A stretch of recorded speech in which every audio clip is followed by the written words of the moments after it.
This is another episode of JC Unplugged, and let's welcome to the show. He's the lead singer of the Docksiders, Kevin Suker. Good to see you, buddy. What's up, JC? It's been a minute. Dude, it's been a while. First off, I noticed on the screen, the Sukster, am I saying that right? Is that the official nickname? It's funny because I have a podcast with another local headliner, and for whatever reason, it populated my name of the podcast in the window. But yeah, we go by the Sookster on the podcast. Dude, I love it, man. That's awesome. We have so much to talk about. First, what you and I, we first met a couple of years ago when you were doing the show at the Rio. We'll get into that whole thing, but we follow each other on social media. We're social media friends.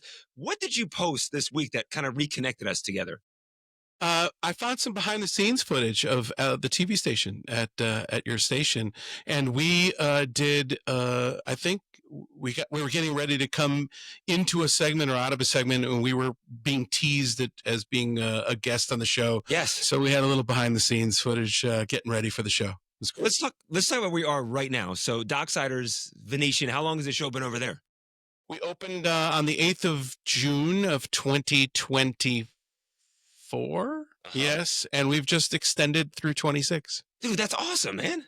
Yeah, man. Considering our humble beginnings of where we started, we're still very humble, but starting at the Rio in 2022 and now being on the Strip has been a dream come true.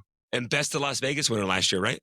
The last 2 years. So in 23, we won. I got the little award right here. We won Best Tribute Act. Let's see it. This is how silly I am. I keep the little awards right on the desk. Yeah, man, that's the awesome. Tribute Act. And then this last December, this was a really cool one. We won Best Resident Performer Headliner. That's huge, man. So really cool. I think it's been an absolute amazing journey moving here to Las Vegas and becoming part of the community. Well, Las Vegas loves you, and you really have embraced the community. And so for someone that's not, I mean, I feel silly asking this question, but how do you describe yacht rock? I know what it is. I know the yacht rock channels, but maybe someone watching right now, they're like, yacht rock, what is it? How do you describe yacht rock?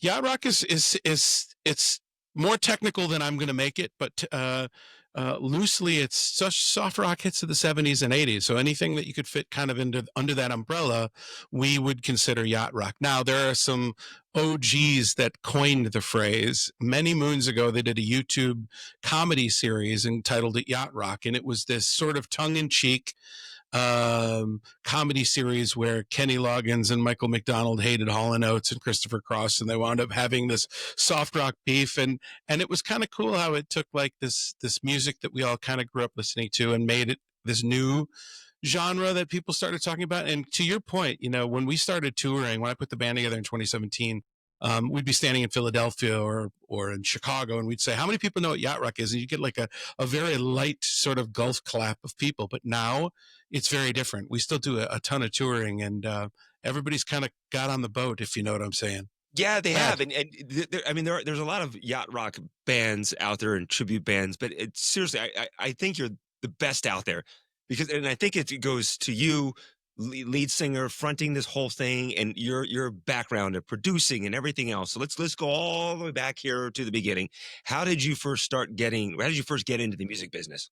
It's I always had a passion for it. I just finished writing my first memoir. And hopefully it'll be my only memoir because it was a very arduous process to do. But I started playing when I was very little. I think I was like 2 or 3 years old. My parents are still around, and they told me that they went on a trip to Hawaii and left me with my grandparents. My grandparents had an old Hammond organ or Wurlitzer organ from the late 60s, early 70s. And I used to climb up on the bench, and my grandpa said I would plunk out songs. I would hear songs either on a record or on the television, on the radio, and I could listen note for note and figure them out. And that kind of has carried with me my whole professional career.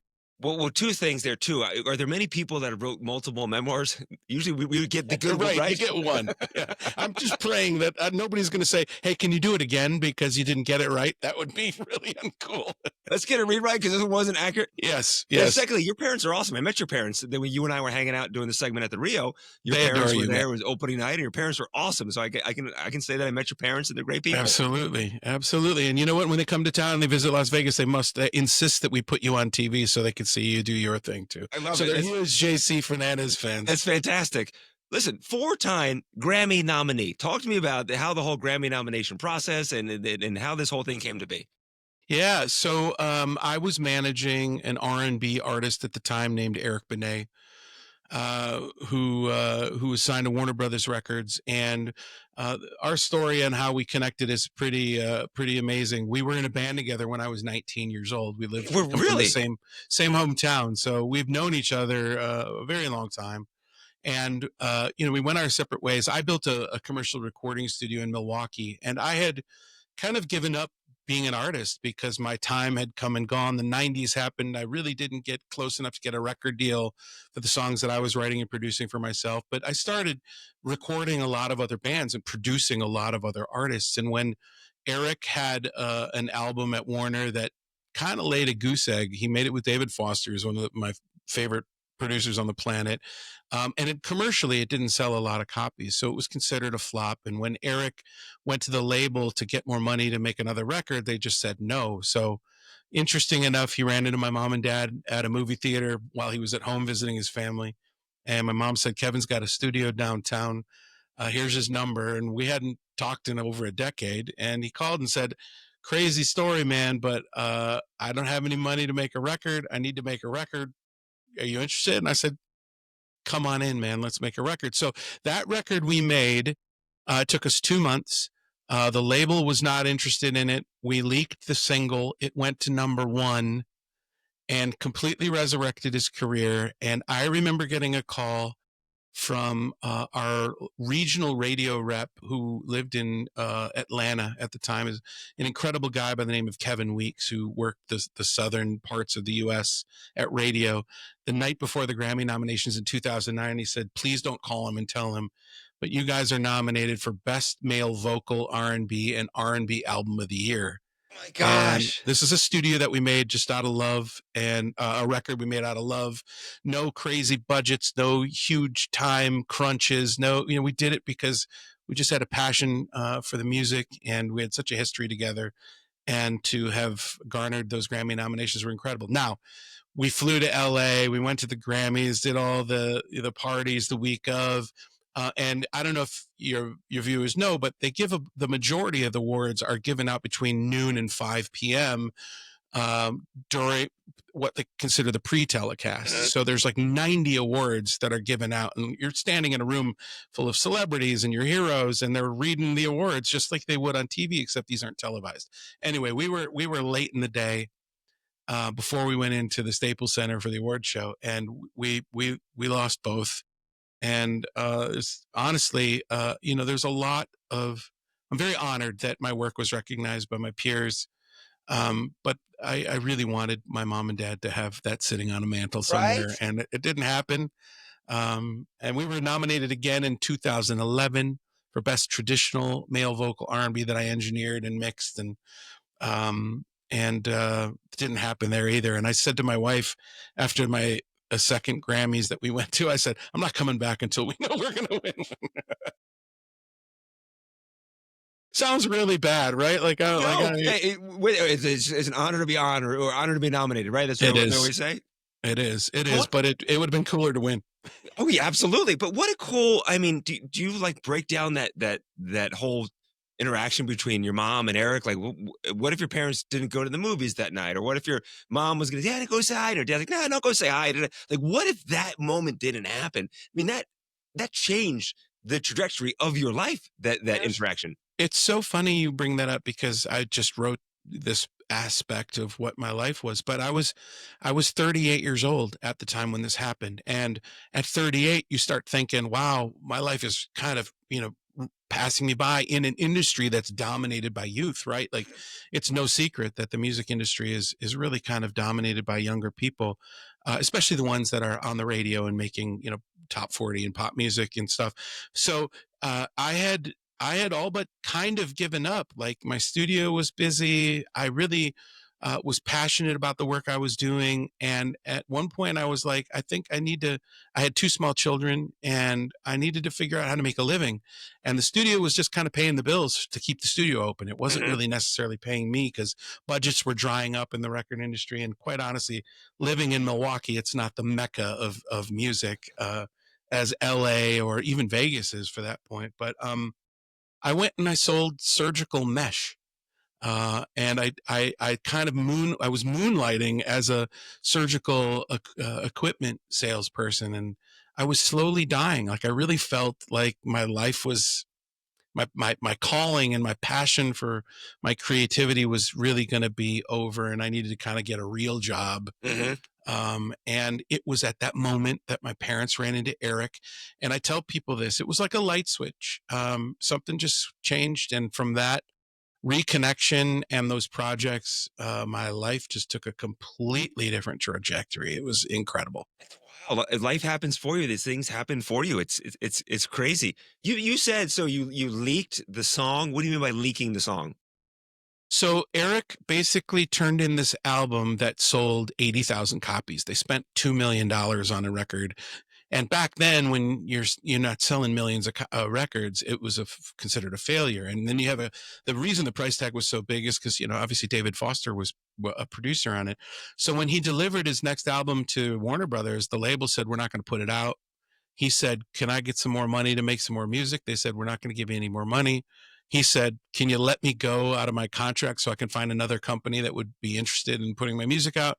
And they said, "No, we're not going to let you go," which is effectively like shelving Yeah. an artist, right? You're protecting them from going anywhere else. And it's really kind of an ugly part of the business. So when we made this album and we felt really strongly about a single, I had the idea of trying to get the song out some way, shape, or form. So I called Ken Wilson, who was the head of urban radio at Warner Brothers at the time, and he gave me Steve Harvey and Tom Joyner's phone numbers, which Uh-huh. were the largest R&B radio syndicators in the country.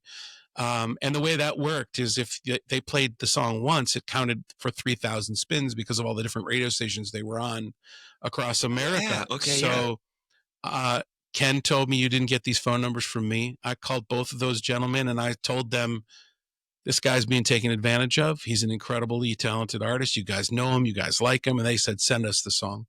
So I sent him the song. And that led to me becoming his manager. So I managed Eric for over 10 years.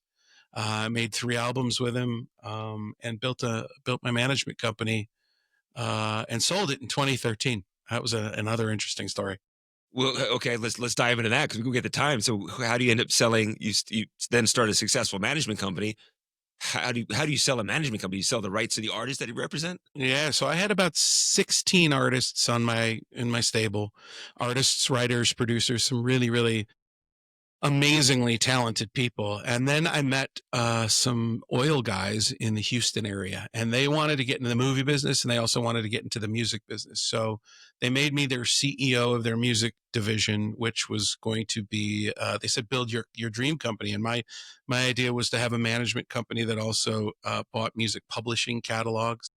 That could be the way that we could keep revenue coming in. And then I also wanted a little bit of a smaller record label so we could service some of the artists that we were managing. And they said, "Go for it." In the meantime, they were making a movie and they had never made a movie. And I was the only person that had any experience on the making deals side. Being a manager for 20 plus years, my gig is making deals for artists and helping build their careers. So they brought me into this movie. They gave me a script. I read it on the flight home from Houston after one of our board meetings, and I was sobbing. And it was a script that was called Dallas Buyers Club. This is Uh, why. Matthew McConaughey, Jared Leto, and I'm an uncredited executive producer on that film. My wife and I were in New Orleans for all of the filming of it, and it was an incredible experience as my first film to be a part of, to win 3 Oscars, and to be part of such an amazing group of people, and just the story and how it all came together and how we brought it together in like the 11th hour. McConaughey was committed to something else. He had lost 50 pounds for the role. If cameras weren't going to start rolling a week from when we got involved, it was going to be shelved again. It was 20 years in development. Brad Pitt was once attached to it. There was a whole lot of big backstory to that film. and we came in and we made it happen. And we debuted at the TIFF, the Toronto International Film Festival. Went there, and then went to Cannes, where you see all those wonderful stories of the French Riviera. Yeah. And then the Oscar nominations came out, and I learned a lesson the hard way. My partners wanted me out of the picture because I owned a piece of it, and they sued me the day that the Oscar nominations came out, and I walked away from my ownership in the company and the film. No kidding. Yeah, Oh, really, really interesting stories. The whoa. music business has taught me well. Yeah. Oh my gosh. So that day, if things didn't go south, you would have been a credited producer on the movie, or If you watch the film now, our company, Truth Entertainment, is the first slide that comes up. okay. You'll see it. It's like a little moon over Cabo that comes up over the thing. They were very protective of how it was credited. Even though I made the deal and I was all over the set, I was not. I didn't push hard enough to have my name added to the executive producer thing. At one point it was like, how many movies am I going to make? I'm not really going to. It was what it was. It was still an interesting experience. It was more a learning experience than anything. Could I make a movie again? Could I be part of a team? Of course, I've got a little bit of experience there, and I'm passionate about movie making. But it's just obviously it's not music, which is where my heart lies. Well, how was working with Matthew McConaughey? Because that role, yeah, he lost. He said 50 pounds for that role. Yeah, What man. was that like working with him? And talk about it. I mean, a commitment to a character. My gosh. First time I saw him walk out on set, he had help. Like somebody had to like put his arm within his arm and walk him out. He was so frail and so sickly, and he conserved all of his energy. He wasn't eating much, to get there.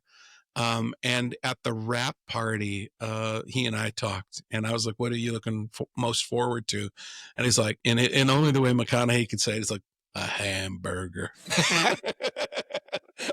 all Texas, right? Like it was so cool. Jared Leto, a huge fan of his music. 30 Seconds to Mars. I love his band, man. And watching him get off the plane in full drag, like totally method actor, totally committed to the role. I mean, he became Rayon from the minute that we saw him all through the film.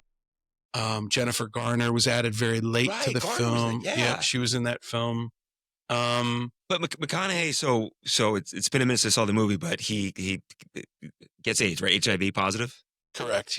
I think he's in full blown AIDS, and then he finds kind of like an underground path to medication that the United States didn't have at the time. So he was making trips to Mexico to get pills to keep people alive and helping people, and kind of ran like an underground pharmacy, so to speak. Amazing. Man, when I read the script and I was sitting on an airplane flying from Houston to Chicago, I'm like sobbing. And I'm like, and I got off the plane and I called the guys that I was working with. I was like, if this can't win Oscars, what can? Like, Right? holy cow. I've read a handful of scripts in my lifetime, but nothing that just read like that film did. But in the movie, is he HIV positive the entire time, or does he start healthy and he's regular weight, or is he this No, Matthew the entire time? yeah, he's sick. I remember there's a scene where he's in the doctor's office and Yeah. the doctor comes in and tells him what he has, and he's there's a lot of misnomers about the disease, especially at that time, right? 80s, yeah, absolutely. There was a Mhm. lot of he couldn't have it. He's not gay, is what his character said, right? So it was like it was a lot to digest. It was a very, very heavy film to be a part of too. Okay, so how do we go from this world of producing and making movies and nominations and Oscars and stuff to now you have the Docksiders and the most successful yacht rock band in the country? How does that happen? Obviously my passion I always wanted to be an entertainer. That was my dream. And I got derailed for about 25 years doing other things, which What a was cool path, though. What right. a It cool was path you're blazing. it was amazing, and that was part of the reason why I was asked to write this story of mine, because it's a story of perseverance and never giving up and never really quitting, and always trying to take baby steps to move forward. What it doesn't have to be these huge leaps and bounds. But the Docksiders was kind of calculated in one aspect, and in another, I didn't know if I was ready to get back on stage and perform again. It had been 20 years since I had performed. I had been making other people's careers happen for those 20 years. And after the movie, I decided that I was still energetic and passionate enough, and I still had relationships that I wanted to manage artists still. It kind of was what I knew what to do. I was always the kind of person that could figure out how to make something happen even when it was difficult to try to find out the path. I would kind of figure it out along the way. Which I And think, by the way, is a great mindset to have. Of you you see know, the vision, what you want, and you're going to blaze the trail to that spot, which I you think is just got to really figure it out, right? You yeah. get enough no's in the business that there are ways to figure out how to get somebody to say yes. So it's not just about being a pit bull or being persistent, but it's also being kind and over delivering and under promising, and really kind of building a reputation that you do great work, and that opens a lot of doors, right? Like we can all say that in whatever profession we're in. Mhm. But the Docksiders came about because after making the movie, I was managing this young kid from the Chicagoland area, and in 9 months he had never played a show. And in 9 months, I had him with Shawn Mendes, who was a pretty big pop star at the time, his writing team and his production team, and we put together an EP. And I got him to be the opening act for Fifth Harmony, which was the largest girl group on the planet, playing arenas. Okay, yeah, So huge. this kid had never played even a coffee house, and here he is playing 18,000 seat arenas. And as I'm working with his agent, the agent and the manager usually work very closely with each other. I kept saying, and this is like 2017, I kept saying, what is this deal with tribute acts that are playing real concerts? And he said, hey, man, it's a real business. If you can do it and build it the right way, it's a real legitimate thing. This is a trend that's happening with an aging audience, right? They want to see things that they're comfortable with. So I Mhm. told him, I said, I have this concept of doing yacht rock. Yacht rock was still very new at the time. And it was the music I grew up on. It was the music I didn't admit to liking to my friends, because it wasn't cool to say I like the Air Supply song. You had to like, Led Zeppelin and You had the to like Van Beatles and Halen, yeah, some I Van get it, yeah. Halen, right? Mhm. So he said, I know the quality and the caliber of work you do. I'm going to sign you today. You have a home here at our agency. I'll represent you. Go put your band together. So I looked at my wife, and it was obviously contingent on her. She's my meal ticket, and she's the most talented singer that I've ever worked with. And she said, she used to say back when we were in a top 40 band, 20 years earlier, we don't want to be the 50-year-olds that are out there singing Britney Spears and Maroon 5. It's just not cool to be the old guy on stage. And she was like, this music is appropriate for our age group. And this music is incredible, right? It's very well written stuff. It's, the singers and the musicians had to be able to play and sing. It's not easy stuff to really cover correctly. And I put a band together, and I called some of my brothers that I've known for years that never had the opportunity to really do it big. They'd kind of been local heroes in the Midwest, and they just never had their opportunity. And I said, listen, I'm going to build something pretty big. And I'd like you to be a part of it. And we never, listen, if you and I would have met 6 years ago, um, this is unbelievable how my life has changed, and moving to Las Vegas, and, you know, becoming a headliner on the Las Vegas Strip. And, we still play 60 cities annually. We do a lot of Yeah. touring, and it's mind blowing that at this chapter of my life, everything starts to feel really full circle. And I don't take a minute of it for granted. It's very humbling. I like to talk to everybody in the audience and hear where they were when they first heard the music and what the music means to them. If I had a dime for every person that came up and said to me, my wife just passed, or my husband just passed, and this music makes me feel so close to them, and it took me back to a place where, in my youth when I didn't have the stressors that I have now. It's Yes. just it's really therapeutic, and I'm very, very grateful that that I get up like tonight. We're gonna play a show tonight, and I have been looking forward to it since we stopped our last show on Saturday. So it's a really cool thing. Because That's you can see, I don't say it's some bands think it's a joke, or because there's some yacht rock acts out there, and they're kind of, I don't say maybe making a mockery. I don't know, they're not serious about it. You're all in. You take the song serious. You pay respect to the artist, the way you guys perform. There's layers to your music. It's just not. It's just there's so much more to what you guys do than just some cover band, in my opinion. I love that you found that out.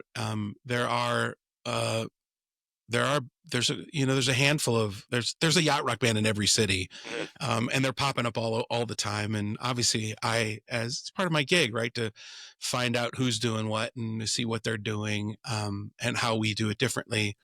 But it was very formulaic how I put this together. And I'm not using formulaic as in like it was a bad thing, but I really wanted the Docksiders to be the preeminent yacht rock band in the country. I really felt that, with my background of being a producer and a Grammy nominated producer, I, I, I felt confident that I could do things at a different kind of level than some of the other bands could produce a show. And then I also felt, uh, there was a lot of schlock. Quite honestly, like you said, a mockery Mhm. being made of the music. Yes, I wear a captain's hat, and there really isn't. If we were playing true yacht rock, we would probably be dressing like we were from the late '70s or early '80s, and making it look like we were, from the era. The captain's hat has kind of become a thing, but then you look at, you know, the the the idea of how the Docksiders visually look, and I guess one could say we were destined to play in Las Vegas because we were wearing sequins in Milwaukee and Chicago and Minneapolis, and we'd step on stage and people would just be like, "Wow, this is a show. This is really different than, six guys standing all in captain's uniforms." I think that just doesn't really. I get it, right? Like it's a shtick, and I'm not hating on anybody and what they do. Um, in the same breath, I think that, my goal is to just try to do as authentic as possible. And I think because you yourself are authentic, and I mentioned the first time I met you guys had just come to town. I think it was opening night at the Rio, and I meet your parents, and You were there. parents talking to me, and you're taking the time to. Yeah, we're doing TV segments, but off camera, you're chatting with me. Your wife is chatting with me, and you guys, you're very passionate with your fans, and you talk to all your fans. And I want to go back to something I heard you tell a story before. I'm not sure how many times you told this before, but a lot of your passion for your fans and your kindness for your fans goes back to someone that you idolized as a kid that treated you the wrong way. And I'm talking about Reggie Jackson. I love that you remember this story. This is a great, I don't want to say this is a great story, but it's a great story. 10 years old, man. Baseball and music were my life. Like I wanted to play baseball in college, and I injured my shoulder, and I literally put it all into music at that point. I grew up with a kid whose dad played on our Major League Baseball team at home in the Milwaukee Brewers, and he was No kind way. enough. Really? Who? Yeah, What- Larry Heisel, Okay. who was a huge home run hitter. He played on our 1982 team. He played for the Twins prior to that, but Hey, that's uh, awesome. his son, Larry Jr., and I have been the greatest of friends ever since we were in second grade. So um, uh, I remember Larry Sr., the ex major leaguer, came and talked to my dad and said, "I love Kevin, but I don't think he's got Major League Baseball skills." So it was great that at least, I knew that maybe I didn't necessarily have a future playing pro sports, but What a um, conversation. Hey, just dad to dad. exactly. I needed to have surgery, and I Okay. remember kind of being torn. And it was like, if I was going to continue to play baseball, I would have had the surgery. But then I was like, I'm not going to play ball anymore. I guess I'll just kind of hobble around. My shoulder still isn't the same. I can't throw a ball like I used to. But Okay. getting back to your point, anytime the New York Yankees were in town, my dad would take me. My grandparents lived in New York when I grew up, so I got to spend Christmas time and summer times on Long Island. And part of the fun would be we would go see some Yankee games, and Reggie Jackson Mr. October was my hero. And I was the type of kid that would just kind of in between innings run down to the dugout, peek my head around the corner. A lot less security in the 80s, in 1981 than there was now. And I remember maybe asking Mr. Jackson 3 or 4 times, in between innings, if I could have a ball. And he looked at me. I'm not allowed to curse on this, am I? Right? No, yeah. Yes, I'm not cursing. Okay. But he looked at me and said something really devastating to me, and I couldn't. Now as a father, I can't imagine a grown man saying that to a 10-year-old kid. But I remember walking back to my seat crying, and my dad kind of like, "What the heck is going on?" And I repeated what he said to me, and from that point, I kind of, I I always kind of wanted to call him out. I said, someday if I'm ever on David Letterman, I'm telling David Letterman that story about Reggie Jackson. Like, he's also been notoriously known to not be the nicest guy on the planet. But, and then, fast forward to the pandemic, and I met one of my other heroes, and there could not have been a nicer, more uh, angelic human on the planet, Mr. Tony Orlando.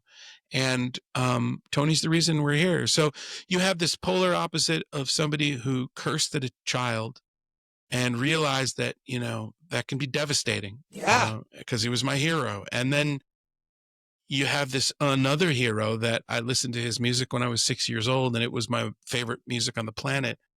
To meet him and him to be not only a fan of what I do, but to become one of my dearest friends has been absolutely mind blowing. So I go around the room before the show starts and I talk to people, and I try to go to every table and welcome them.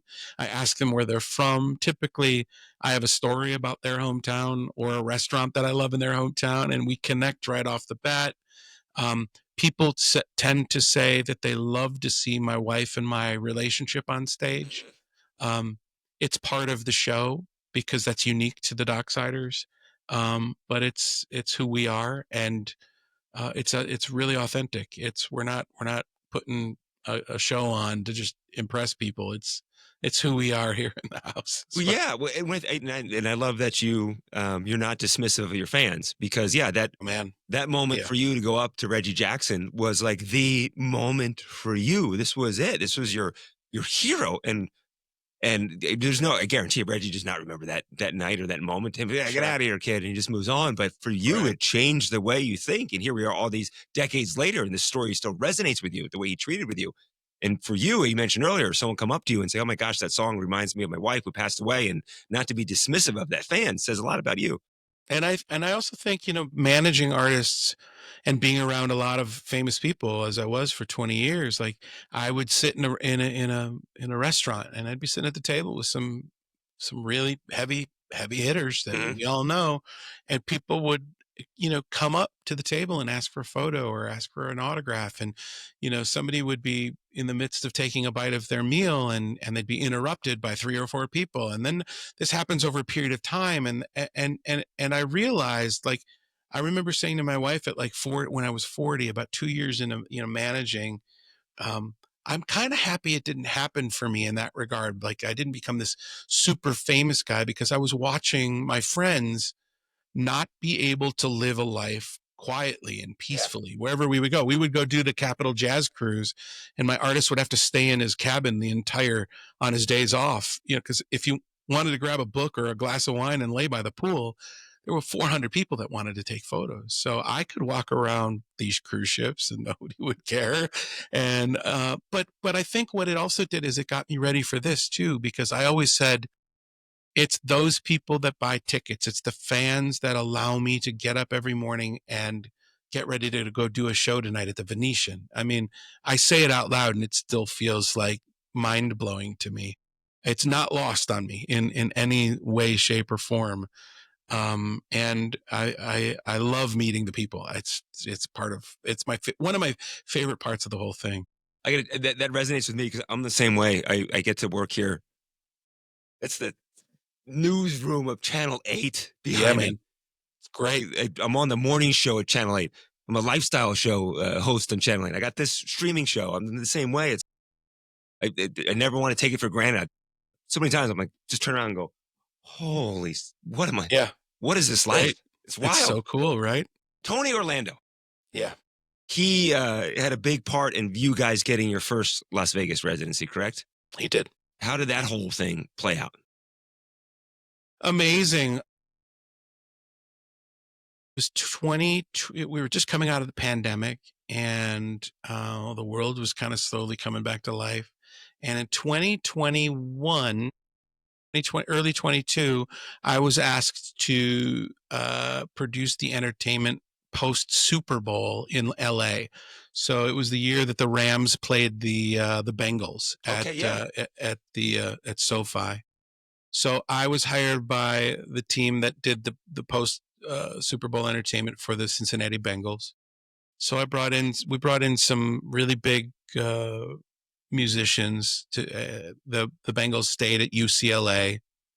And when I was there for 10 days. And Tony said, when you're done, why don't you meet me in Vegas and let me see if I can make some phone calls and get some things happening. So I came to town. I had been to Vegas only on tour before, and I'd come, for a bachelor party and for, just a weekender sort of the thing. And all I knew, even though I have a dear friend that I've known my entire life that's lived here for 36 years in Summerlin. So, I'd been to his house once before, but I never really experienced like local Vegas for locals, not the touristy side of things. And he put me at the South Point I was there for a week. And we met with a lot of people. We met with Caesars. We met with Boyd. We met with MGM. And we had pretty much an opportunity with all of them. It was just kind of what the opportunities look like. And then we chose to go over to this room at the Rio. The deal on paper looked good because they were putting some skin in the game too, and obviously people don't necessarily go into business to lose. Yeah. We wanted to find somebody that wanted to build with us as well. But man, it was the second day at the Rio, our second show, and we were playing 5 nights a week, where I stepped off stage and I said to the band, I was like, I have no clue how we're going to make this work. Really? Like, I knew immediately that it wasn't the right situation. The Rio, there were all these rumors of it being sold, Yeah. and it had changed so drastically from the 90s with the Masquerade Village and all the floats in the ceilings, and the people weren't coming there, and the property was being not taken care of well. And we found out, people didn't even know we were playing there, and the staff had no clue that the room was even in the casino, and people would buy their tickets on Ticketmaster and miss the show or miss 40 minutes of the show because they couldn't find where we were. And there were signage issues, and there were philosophy problems. It was a cluster of epic proportion. And we closed in 8 weeks. We learned a lot. We were only there 8 weeks. And the wonderful thing is that, we got to meet a lot of locals during that time. The tourists, in my opinion, weren't necessarily coming to our show at the Rio. It was hard to find. And then we took some time off right around that Thanksgiving of November 22. And then in March, we opened at Notoriety on Fremont Street. Okay, yeah. And we thought we could lick our wounds a little bit and not play 5 nights a week. We would just drop it down to 1 night a week when we weren't touring. And we played on Thursday nights. And that's when that 23, when we won Tribute Act for Best of Las Vegas, which again, locals. And it's helpful that we have a lot of fans outside of Vegas that when we put the word out, they were motivated to vote and help us garner some good votes. Do you think you had to go through the Rio phase to get where you are now at the Venetian phase? Everything I've done in my life has taken me to where I am. And I know this now more than ever writing my book, even you learn more from the failures than you do the successes. And I think, when you're younger and you're hungry and you're trying to figure everything out and you want it now, you don't want to have to wait. your patience doesn't give you the opportunity to look back and say, oh, there was a reason for that. I know I might not like the reason, but there was a reason. And then, I mean, again, like just a charmed sort of story. So we closed the show in November of 23 at Notoriety. We were trying to negotiate to play on the weekends because I really wanted to figure out how to get our touring fans that were coming to Vegas on the weekends an opportunity to see us. And one of the guys, we typically January, February, slow months, and we weren't working. And one of the guys was like, book us a show. Let's just go play somewhere in Vegas. Who cares what it is? So we booked a show at the Sand Dollar downtown inside the plaza. Right. It was interesting. Obviously, I'd never even been there. And I walked in and I was like, wow, we're going to play at this place. Perfect. It's a small room for us. And it was cool. A lot of friends came out. Tony Orlando and his family came out that night to see us.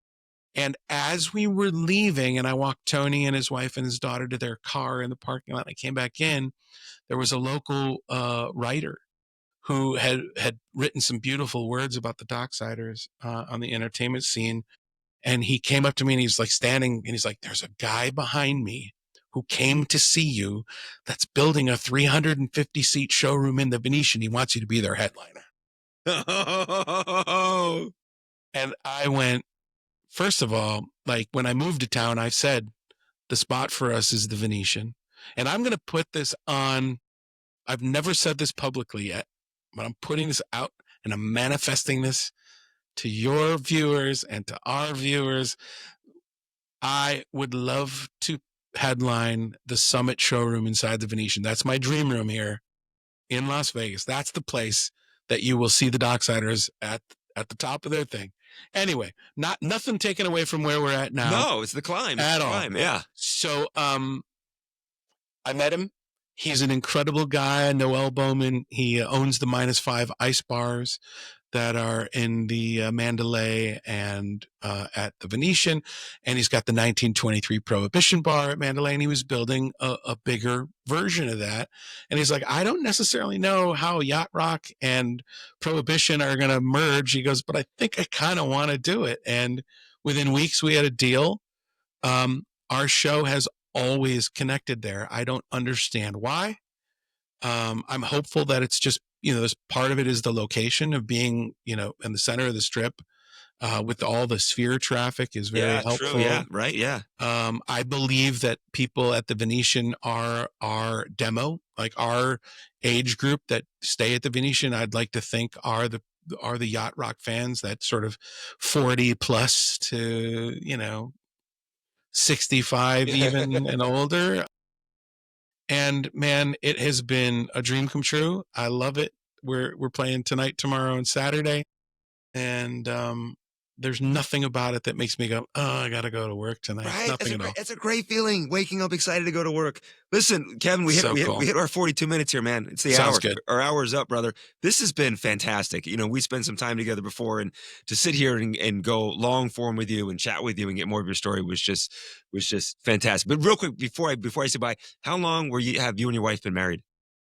It'll be, oh my gosh, she's going to kill me. It's going to be 12 years this June, and we've been together for 23. It's amazing. I love it. Yeah. I love story in this whole thing as well. Kevin, man, thank you so much. I appreciate it, brother. JC, thanks so much. I hope to see you soon. Absolutely. Thank you, everyone, for watching. Bye.